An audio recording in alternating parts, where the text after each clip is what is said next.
Blaai na Eksodus 2 toe.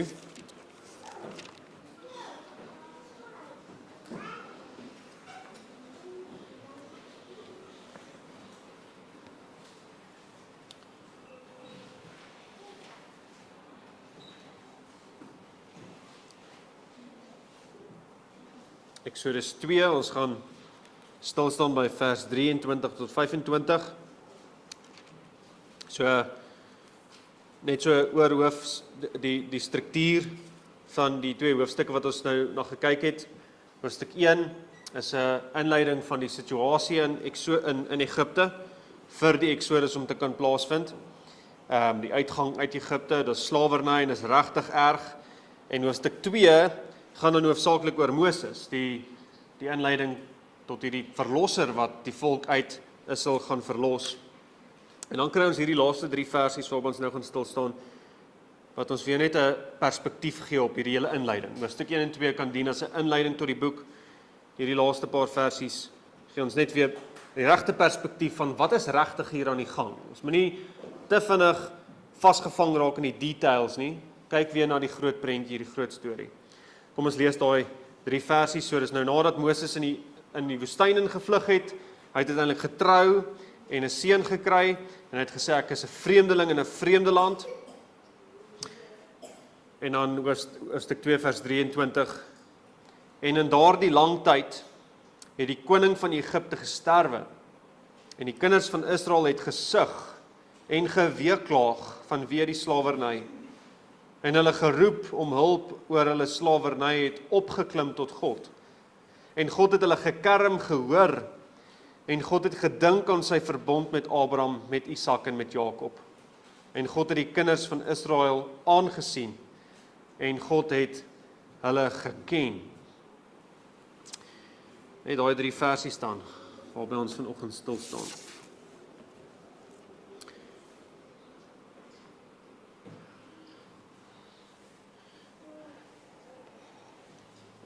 Ek weet nie of van julle dit dalk opgelet het nie. Soos ons deur hoofstuk 2 gewerk het, is God nie een keer genoem nie. Die laaste keer waar ons van God lees, is in hoofstuk 1 vers 21, wat gesê het, God het die vroedvroue geseën. En dan deur die hele hoofstuk, die verdrukking wat erger raak, Moses se geboorte, Moses se opstaan teen die Egiptenaar, die vlug in die woestyn en die verblyf in Midian, nêrens word God genoem nie. Ja, natuurlik, dis nie omdat God nie betrokke was of naby was of een wat ver was nie, soos sommige dit wil lees dat God wakker geskrik het en toe die volk is besig om te huil in hulle slawerny en hy fokus dan op hulle. Nee, natuurlik, hy was die een wat alles presies stuur volgens die raad van sy perfekte wil. Natuurlik is dit nie dit nie. Inteendeel, Moses skryf hierdie, gelei deur die Gees, so meesterlik, om weer vir ons iets te wys van, wie se storie is hierdie nou eintlik? As jy dalk hoofstuk 2 lees tot by vers 22, sal jy dink, hierdie gaan Moses se storie wees, hy gaan die held wees. Hy word hier ingelei, die verlosser uit Egipte, want God word nie genoem nie, Moses is die held. Maar sodra ons dan aanlees na vers 23 tot 25, dan sien ons in die lig daarvan, dis eintlik nogal dwaas, hartseer om te dink, Moses gaan die held wees. Want kyk hier, kyk net weer na die perspektief. In die lig hiervan moet ons sien, hoe swak Moses net was op sy eie. En ja, ons het ons daardeur gewerk het, soveel lyne gesien na Christus, by sy geboorte, hy's deur die waters van oordeel, gedoop, hy by sy oorwinning by die Egiptenaar, toe hy die vroue verlos het daar by die put, sy vreemdelingskap in die woestyn, alles kan ons, dis lyne na Christus toe. Moses was reeds in die klein verlosser van Israel. Maar as hierdie operasie om Israel uit Egipte te verlos van Moses afgehang het, dan was dit 'n totale mislukking. Kyk net hoeveel goed kon verkeerd geloop het en uit 'n menslike oogpunt het verkeerd geloop. Kyk hoeveel Hoeveel keer het Moses as Moses misluk? Hy is nie eers meer in Egipte nie. Hy kan nie die volk uitlei nie. Moses het 'n gesin in die woestyn. Die hoop wat daar miskien sou kon wees in die eerste paar verse van die hoofstuk, lê nou in 'n klomp vraagtekens op die vloer. Waar's Moses? Die groot verlosser wat gebore is. Onthou, ek het dit by vorige keer genoem, as jy Exodus 2 vinnig lees en jy lees Matteus vinnig die eerste paar hoofstukke, dan sê jy, hierso, Moses is gedoop en by sy hy's gebore en hy's gedoop en hy begin sy bediening. Soos Jesus. Die verlosser is gebore, maar nee, nou, hy's nie soos Jesus net 40 dae in die woestyn en dan gaan hy aan met sy bediening omdat hy bewys het hy's die verlosser nie. Hy's vir 40 jaar in die woestyn. Dis regtig lank. En daarom herinner die Gees ons hier aan die einde van die hoofstuk, in die inleiding tot die res van die boek net weer, hierdie is God se storie. En daarom word in die laaste 3 versies God 5 keer genoem. In die laaste 3 versies word hy 5 keer genoem. Hy is die God wat hoor, sien, onthou en ken. Dis wat ons in daai 3 versies sien. God is die God wat hoor, onthou, sien en ken. Kom ons kyk hoe wys die Here dit vir ons. Hierdie is nog al die pad sy storie. Hy is die God wat hoor, onthou, sien en ken. So vers 23 sê, en in daardie lang tyd het die koning van Egipte gesterwe. Nou voordat ons ingaan op wat daar gebeur het, kyk net eers hoe jou gedagtes gedraai word weg van Moses af. En in daardie lang tyd, terwyl Moses besig was in die woestyn, daai baie jare, het daar iets anders gebeur. Hierdie eerste sinnetjie sê dadelik, vergeet net gou vir 'n oomblik van Moses. Dis 'n oë uitvryf stukkie, net om weer perspektief te kry op wat presies hier aan die gang is in die groot verhaal. Kyk net weer in die breër as net een persoon, na Moses. Kyk na die storie waarmee God besig is. Ons kan so vasgevang raak in die besonderhede van stories. Die besonderhede, die details van elke dag se gesukkel en gespartel. Ons raak gefokus op ons en ons probleme en dan dink ons, ons is die hoofkarakter.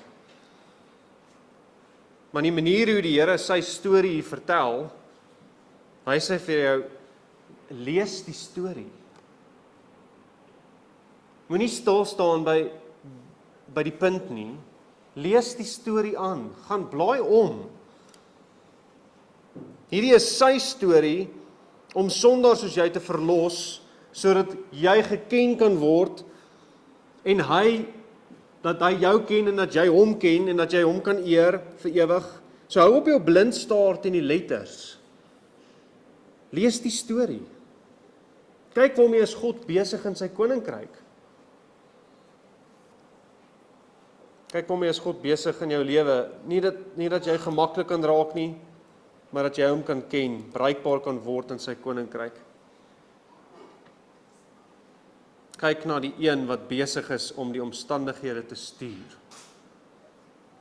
Kyk breër. In elk geval, dis wat God doen as hy hierdie aandag so wegtrek van Moses af. Kyk net weer na die storie. As hy hierdie verse so begin. En in daardie lang tyd het die koning van Egipte gesterwe. Ons kan ook sê, en dit het gebeur na baie dae. Die koning van Egipte het gesterwe en die kinders van Israel het gesug. So, terwyl Moses uiteindelik daar aangegaan het in die woestyn, getrou het, vir gersom gekry het, die dinge in Egipte net aangegaan. En die groot struikelblok vir Moses om terug te gaan, Egipte toe is dood. Farao is dood. Farao wat Moses se lewe gesoek het, wil hom nie meer doodmaak nie, want hy is toe ook nie in staat om vir altyd te lewe nie, ten spyte van al die monumente en die voorraadstede en die heerlikheid wat die volk vir hom moes bou. Hy's dood. Hy's maar ook net 'n mens. En dit sê, terwyl Moses in die woestyn was, terwyl dit lyk asof die verlosser wat gebore is vir Israel nou weg is, het God nie stil gesit nie. God het nie vir een oomblik weggekyk nie. God het alles in plek begin kry, sodat Moses wel kon teruggaan om die volk uit Egipte te lei. En dit sê vir ons, hierdie is God se storie. Moses kon dit nie doen nie, en God het.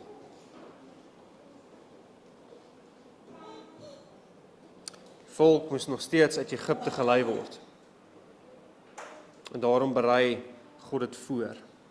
Want al is die koning dood, was die volk steeds onder erge verdrukking en slawerny. Dit het net aangehou, en heel waarskynlik erger geraak met tyd. En dit is so, want die koning van Egipte is dood, maar toe staan net nog 'n koning van Egipte. Die koning van die grafland, die sondekoning, wat jou aftrek saam met hom, in die dood in. En ons het dit al 'n paar keer gesien, die koning van Egipte het nie 'n naam nie, want hy en sy opvolgers staan vir die slawerdrywer in slawerny van sonde en Satan en die dood, waaruit ons en die volk verlos moes word. Die volk is nog al die pad, selfs na die eerste koning se dood, nog al die pad onder hierdie slawedrywer se tirannie. Dis wat die Here wou wys met sy storie. Die volk is onder 'n tirannie van sonde, en hulle moet daaruit verlos word. So nog al die pad is hulle onder hierdie tirannie. Daardie baie dae is om en by 40 jaar. Ons het dit laas keer ook gesien, Moses was vir 40 jaar in die woestyn. En net om weer perspektief te kry oor die tyd wat hier verloop in hoofstuk 2, alles word baie vinnig vertel. Ons het aan die begin van Exodus gesien, die volk was 215 jaar in Egipte. Josef het nog so 70 jaar geleef nadat hulle daar aangekom het. En dan lees ons, na Josef se dood het die slawerny begin.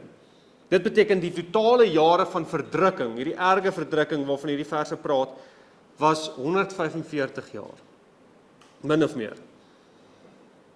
En hoofstuk 2 begin by Moses se geboorte 80 jaar terug. So om en by 65 jaar in die verdrukking in. So in die middel.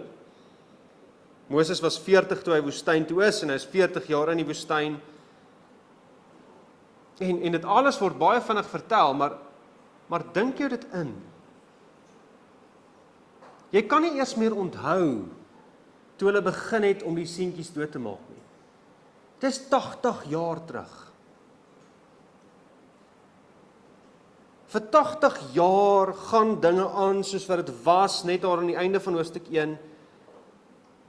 Dis regtig aklig. Oor geslagte is jy en jou gesin en jou volk opgespoeg en gehaat en gemartel en geslaan. Dis pyn waar jy nie die einde van sien nie.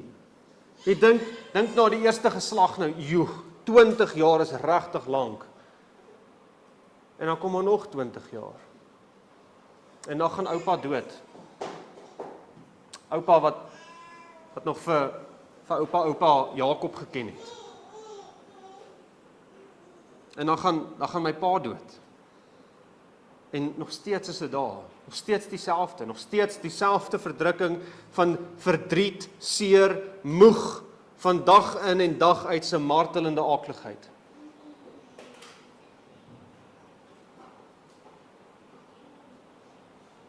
Maar die punt van hierdie verse is nie net om te sê die slawerny het voortgeduur nie.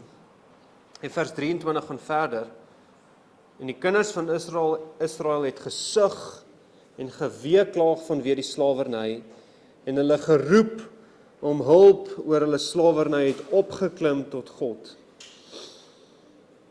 Hulle was in aaklige slawerny, maar binne in die slawerny het hulle begin roep om hulp. Al word dit nie hier gesê nie, is dit later redelik duidelik, onder andere in Deuteronomium 26. Hulle het nie net in die lug opgeskree nie. Hulle het die Here aangeroep. Hulle het God tot God geroep. En ons 4 woorde wat hierdie volk se geroep beskryf in hierdie verse. 4 verskillende woorde om vir ons te sê net hoe erg die verdrukking was. Hulle het gesug, geweeklaag, en daai geweeklaag is geskreeu of gehuil, geroep en gekerm. En daai gekerm is nie in die negatiewe sin van teem nie. Kreun sou dalk 'n beter vertaling gewees het. Gekreun voor die Here van pyn. Hulle het gekreun in die aakligheid. Daardie woorde sê, hulle het nie net meer net gebid nie. Hulle was nou bloot net huil op hulle knieë omdat hulle woorde op was. Hulle woorde is alles afgestrip tot net, Here, help ons. Ons kan nie meer nie. Of partykeer net, as daar nog 'n hou gekom het, binne in die pyn waar jy die sweepslag op jou rug het, Here,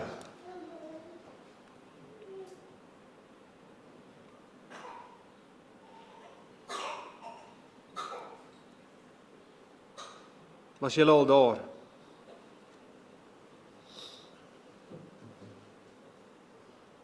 Waar jy nie meer weet wat om te sê nie. Al wat uitkom is gesug. Jy bid en die woorde raak op en jy sug maar net. Kreun van pyn. Dalk as gevolg van die gemors wat jy self veroorsaak het. Of in omstandighede waar jy sukkel om die uitkoms raak te sien. Sug, daai skreeu, huil, trane wat net loop, roep en kreun. 4 woorde om die volk se reaksie op hierdie slawerny te beskryf. Maar God antwoord dan ook met 4 dade, 4 woorde. God hoor en onthou en sien en ken. Hierdie is so goed. God hoor, vers 24, en God het hulle gekerm gehoor. Of daai gekreun, gehoor, daai gekerm is nie meer woorde wat dalk sin maak eers nie. Dit gaan saam met daai, hulle geroep het opgeklim tot God. God hoor die geskreeu van verdriet van sy volk. Hy hoor hulle kreune, binne in die kreun hoor hy presies wat jy wil sê, maar nie kan nie. Want Romeine 8 vers 26 is waar, net so kom die Gees ons swakhede te hulp, want ons weet nie reg wat om te bid nie, maar die Gees self tree in vir ons in met onuitspreeklike sigtinge.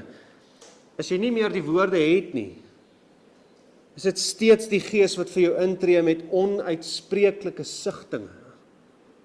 Daai sê onuitspreeklike sigtinge sê, selfs al weet jy nie meer wat om te beskryf nie, om jou pyn voor die Vader te beskryf nie, die Gees tree in met dit wat te diep is vir woorde, te groot is vir woorde. Hy verwoord jou pyn voor die Vader met onuitspreeklike sigtinge, beter as dit waaraan jy kan self dink. Hy hoor nie net jou woorde nie, hy hoor jou pyn. Maar hierdie gaan nog verder, is nog beter. Israel is in hulle slawerny binne in hulle eie gemors ook. Hulle was mos besig met afgoderry deur Farao en sy gode te verheerlik. Dit word later ook so genoem, onder andere in Josua 24. Hulle het gode aanbid in Egipte. Hulle moet vergeet van daai gode wat hulle gedien het, toe hulle uiteindelik daar in die beloofde land gekom het. Met ander woorde, God hoor jou pyn, jou kreun, klim tot hom op, al is dit as gevolg van jou eie sonde.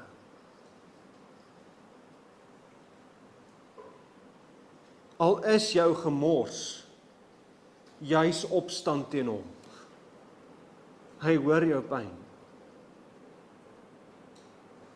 Dit is soos Psalm 130 wat ons nou gesing het, uit die dieptes roep ek U aan, Here. Here, hoor na my stem, die dieptes is die gemors van my eie ongeregtigheid, die gevolge van my sonde. Die volk is in slawerny van sonde, vasgevang in regte erge verdrukking vir Farao, om sy godepaleise en stede te bou, gode van die grafland, regtig aakligheid. Alhoewel ons glad nie klein moet dink van God se haat vir sonde en sy absolute reinheid en heiligheid, apart van sonde nie, hierdie is net so goed om te hoor. God wil jou hoor roep, al is dit jou gemors. Hy wil hê jy moet na hom skreeu vir hulp as jou sonde jou in die rug steek. Hy wil nie hê jy moet dit self regmaak nie, want jy kan nie. Al is dit jou gemors, jy kan nie dit self regmaak nie.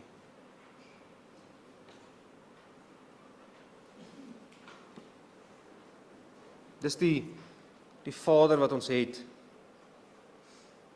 Hy sien hoe jy in jou sonde val en regtig seer val en dan hardloop jy na hom toe want jou knie is oop en dan sê hy nie vir jou, nee, ek wil niks hoor nie, dis jou skuld. Dis jou eie skuld. En nee, natuurlik is dit my skuld.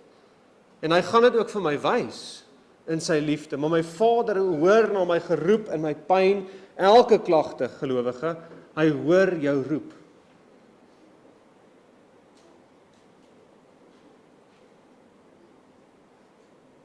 Daar binne in die sweepslaag.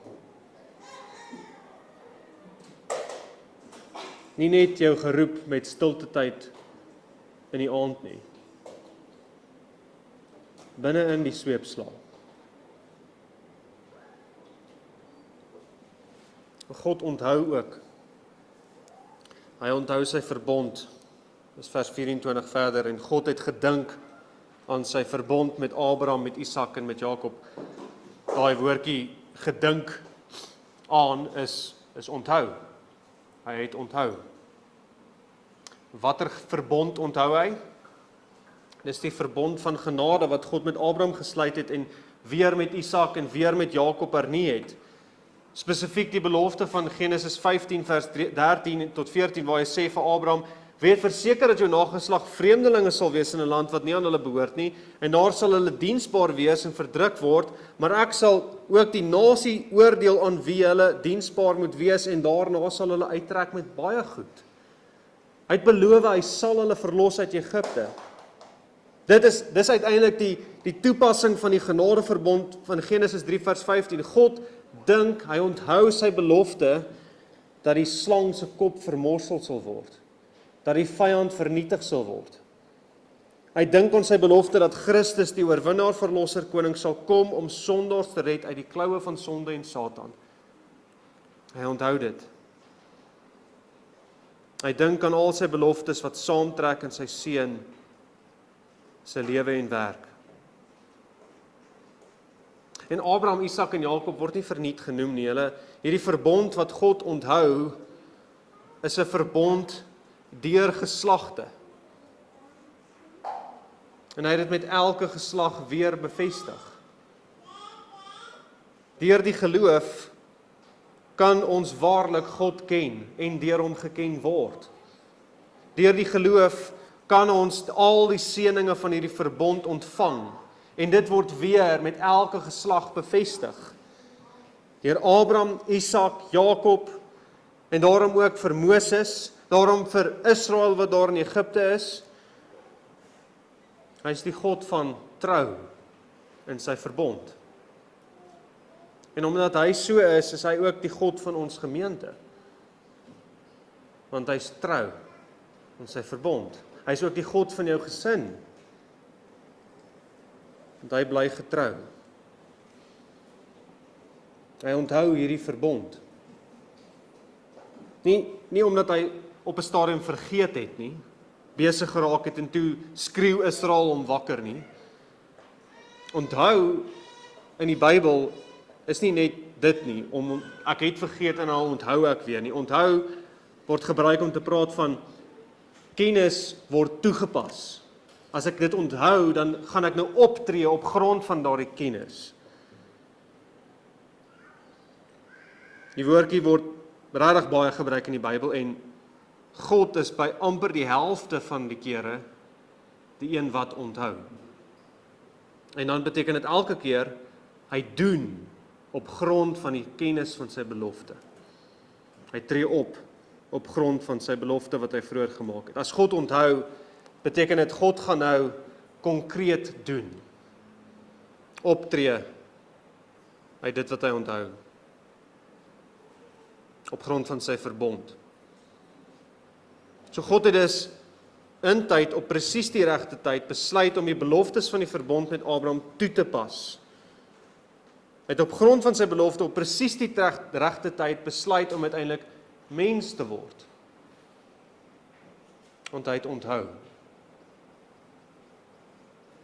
Nou hierdie gaan saam met God wat hoor, en dis hoekom dit daar in dieselfde versie is. God het gehoor en God het onthou of gedink aan sy verbond en ons kan dit so verstaan. God onthou want sy volk roep en hy hoor. Want dis hoe God werk. Hy skenk sy beloftes in sy verbond, nie omdat hy vergeet en ons hom herinner nie, maar omdat hy wil gee aan die wat hom vra. Dis hoe hy werk. Hy wil hê sy volk moet hom herinner aan sy beloftes. Herinner, nie omdat hy vergeet nie, maar omdat hy wil gee aan die wat hom vra. Hierdie roep ons dus op, om soos die volk weer tot God te nader, op grond van sy beloftes, en om te herinner aan sy beloftes in Christus. Soos Jesaja 62 vers 6 en 7 sê, o julle, wat die Here herinner aan sy beloftes, moenie rus nie, en laat hom nie met rus nie, totdat hy Jerusalem bevestig en maak tot 'n lof op aarde. O julle wat in die woestyn van pyn julle oë ophef na julle verlosser, moenie ophou om hom te herinner aan sy beloftes en sy verbond nie. Hy het sy verbond gehou in die volste, toe sy seun dit kom vervul het, sodat ons gevul kan word met sy seun, en daarom moet ons bid. Here, onthou tog wat U gesê het. Onthou dat U gesê het, ons sal al U seëning ontvang in Christus. Onthou dat U gesê het, al ons sondes kan vergewe word, is vergewe in Hom. Onthou dat U gesê het, U sal U kerk ophef en U vyande verpletter. Here, onthou tog dat U gesê het dat niks sonder rede met ons gebeur nie. Doen soos U wil in hierdie situasie. Herinner die Here aan sy beloftes. En soos Jesus ons leer in Matteus 6, ons Vader weet wat ons nodig het voordat ons vra, maar hy wil jou hoor. Hy wil hê jy moet hom herinner aan dit wat hy gesê het. Hy wil hê jou geloof moet tot uiting kom in woorde tot hom. Here, ek glo U beloftes, doen dit, Here.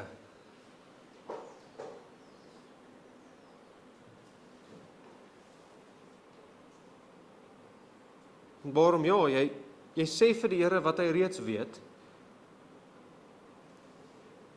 Here, ek het seer. Ek sukkel. Op grond van wat U gesê het, help my. Ons gereformeerde kalvinistiese indrul mag ons nie keer om te bid nie, om te roep om hulp nie. God wil jou stem hoor.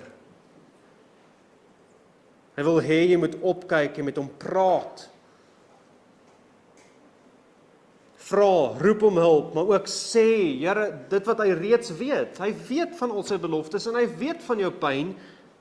Sê dit vir hom.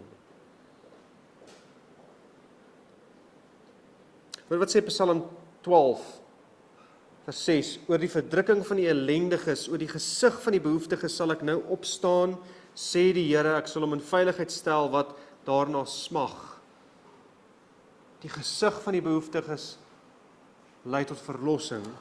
Psalm 117 wat ons net nou gesing het, toe het hulle die Here aangeroep in hulle benoudheid, uit hulle angste het hy hulle verlos. Aangeroep, verlossing gaan hand aan hand. Jesaja 19 vers 20, en dit sal 'n teken wees en 'n getuie vir die Here van die leerskare in Egipte land, as hulle die Here aanroep van wie hulle verdrukkers, sal hy aan hulle 'n redder stuur en 'n stryder wat hulle sal verlos. Roep aan, die Here doen, want hy onthou sy verbond.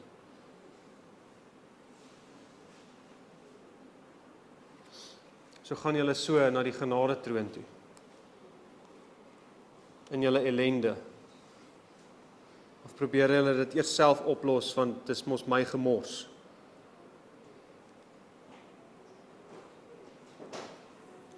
Roep hom aan, want net hy kan jou van jou sonde en die gevolge daarvan verlos. Vers 25 sê, God sien ook. En God het die kinders van Israel aangesien. Hy sien elke minuut van pyn. Hy sien elke sent wat uitrol uit jou bankrekening. Hy sien hoe hulle spot. Hy sien hoe hulle slaan. Hy sien hoe die trane op die grond val. Hy sien elke tree in die vallei van doodskaduwee.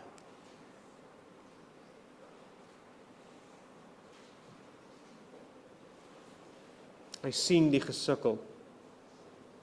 Psalm 34 sê, die oë van die Here is op die regverdiges en sy ore tot hulle opgeroep. Sy oë is op jou.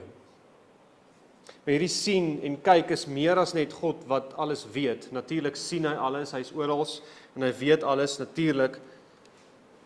Maar omdat dit saamgaan met God wat hoor en onthou op grond van sy beloftes, is sy kyk 'n kyk met 'n barmhartige liefde vir jammerlike ellende. Hy kyk vir jou en hy sien die ellende soos jy dit nie kan sien nie. En omdat hy so kyk, gaan sy kyk altyd saam met sy optrede, sy aksie daarna. Hy kyk, hy sien aan en hy het jou regtig lief en daarom tree hy op. Soos die res van die Exodus vir ons wys.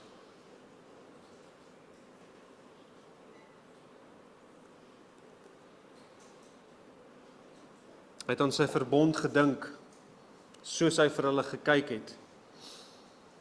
En omdat hy aan sy verbond gedink het, het hy vir hulle gekyk. Hulle aangesien. Hulle het geroep en hy het gekyk. En dan laastens, hy het geken. Psalm vers 25. En God het hulle geken. Nou, hulle is daar ingesit. Dus daar is, ons kan dit ook net so vertaal, en God het geken, sonder 'n voorwerp. Die volgende hoofstuk kan ons aflei, God het hulle geken, uit die konteks uit, maar net God het geken. God het hulle gesien en geken. Exodus begin met die koning van Egipte wat nie vir Josef ken nie. En daarom met die slawerny begin. Die inleiding tot die Exodus eindig met ook iemand wat ken. 'n ander koning. Die ware koning van sy volk. Hy ken sy verbond en daarom ken hy sy volk. En as God jou ken, dan is dit nie net kennis nie. Hy kyk in jou siel in. Tot in die diepste dele waar jy nie eers van weet nie. En hy ken jou. Dit beteken hy maak jou syne. Hy gaan so diep in jou in, dat jy syne word. Dis dieselfde woord waar Adam sy vrou ken. Dis regtig intieme, persoonlike kennis. Jy's oop en bloot voor hom, En daarom ken hy jou soos 'n dokter wat oop sny en die probleem daarvoor om oop en bloot kry sodat hy dit kan oplos, sodat hy kan genees. Hy ken jou deur jou oop te sny tot in die diepste dele van waar jy nie eens van weet nie. Hy is nie net 'n God wat van buite na probleme kyk nie. Hy hoor jou gesig, hy sien jou trane, hy sien jou verdrukking, maar hy ken jou ook. Hy ken jou in jou gemors, in die slawerny van jou sonde en hy wil jou uitred, geliefde. Hy ken jou beter as wat jy jouself ken. Hy deurgrond jou geheel en al soos Psalm 139 sê. En as hy jou so ken, dan ken hy jou met sy teenwoordigheid. Hy self is dan in jou en laat sy teenwoordigheid daar in jou geld, soos ons gaan dit net nou sing. Die laaste paar versies van Psalm 139, deurgrond my, o God, en ken my hart, en toets my, ken my gedagtes, en kyk of daar by my 'n weg is van smart, en lei my op die ewige weg. Hy ken jou so, dat hy die oplossing kan gee vir die probleem, want hy sien in jou binneste, en hy is in jou binneste. En daarom kan niemand wat so deur God geken is, onveranderd bly nie. Dit is onmoontlik. As God jou so ken, soos hierdie ken, dan beteken dit ook outomaties dat jy hom sal ken. As God jou ken, sal jy hom ken. En dis ook hoekom die Septuagint, die Griekse vertaling van die Ou Testament, hierdie versie vertaal met God het hom laat ken. As God jou ken, sal jy hom ook ken. En dis presies wat ons sien gebeur verder in Eksodus. Hoeveel keer word nie genoem, God het hulle geken, en dan, God het gedoen sodat hulle hom ken. Dat hulle hom sal ken as hulle verlosser. Hy ken hulle en daarom maak hy op grond van sy beloftes en sy verbond hom bekend aan hulle. En daarom moet ons ook hierdie bid. Sien en ken my, o Here. Ken die dieptes van my hart en lei my op die ewige weg. Ken my dat ek U kan ken. Sny my oop dat ek U kan ken. Bid soos Paulus sê, nou ken ek ten dele, maar eendag sal ek ten volle ken, net soos ek ten volle geken is. Maak U self net meer en meer aan my bekend, in die gemors ook van my eie sonde. En glo dit dan. Jou verlosser, jou bruidegom, ken jou. Hy ken jou geheel en al.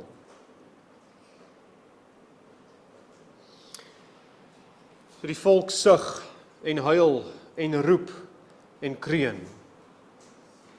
God antwoord met hoor, onthou, sien en ken.